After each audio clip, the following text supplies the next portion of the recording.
Berat monatar moसानाया नै जोंना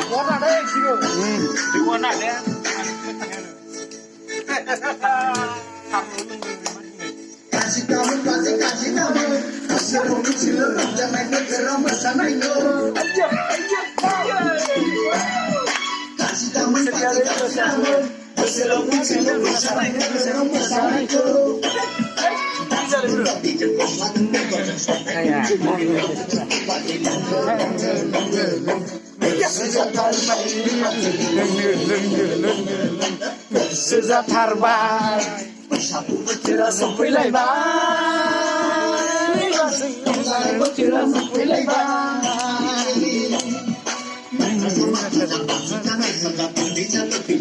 जोंना उथारा जोंनाय होदों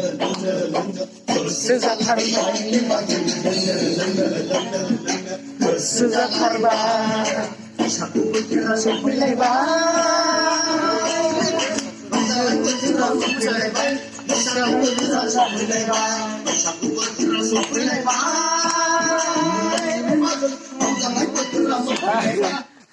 बे टपिक गोजा गाननाय बांसिन मोसादों